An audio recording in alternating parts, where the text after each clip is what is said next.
बिस्मिल्लाहिर्रहमानिर्रहीम। अस्सलाम वालेकुम जी नाज़रीन, आप मेरा यूट्यूब चैनल देख रहे हैं। मैं हूं मोहम्मद ज़ीशान।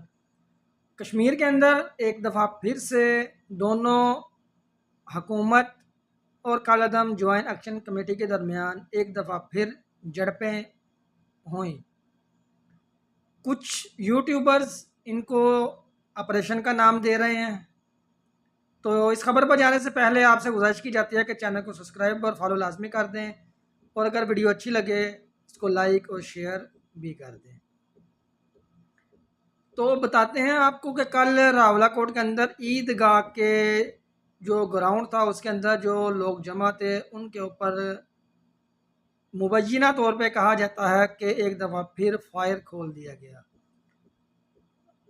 कुछ लोग ये कह रहे हैं यूट्यूबर्स के ऑपरेशन लॉन्च किया गया, और कुछ लोग ये सरकारी ज़राए से तस्दीक कर रहे हैं कि ऑपरेशन नहीं हुआ बल्कि कुछ छोटी मोटी झड़पें हुई।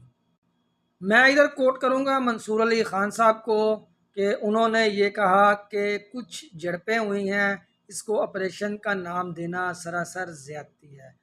तो जी मंसूर अली ख़ान साहब, मेरा आपसे भी एक सवाल है, आपसे भी एक मेरा मुअद्दबाना गुजारिश है कि क्या अगर आपके घर में भी ऐसा कोई मामला हो तो आप उसको क्या कहेंगे, ऑपरेशन या झड़प?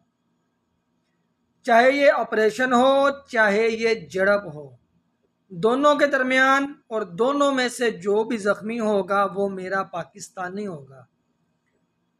वो चाहे कश्मीरी हो या वो मेरे लॉ फोर्स एजेंसी के जवान हों, जो भी शदीद ज़ख्मी या नॉर्मल ज़ख्मी होगा वो मेरा पाकिस्तानी ही होगा, चाहे वो झड़प में हो या ऑपरेशन में। उसके लिए तो ये ऑपरेशन ही होगा जिसको ये ज़ख़म लगा, या खुदा ना खास्ता मुबैना तौर पे जो जान से चला गया।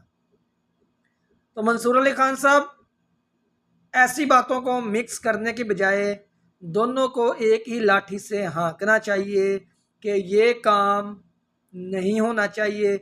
अगर ये काम हुआ है तो इसको रुकना चाहिए। क्यों? क्योंकि दोनों तरफ हमारे पाकिस्तानी हैं। तो कश्मीर की जो सूरत हाल है इसके अंदर ये कौन सा रुख इख्तियार करेगी, अभी कोई बंदा इस बारे में कुछ भी कहने से कासिर है। आप इस बारे में क्या जानते हैं कि कश्मीर के अंदर ये क्या मामला चल रहे हैं?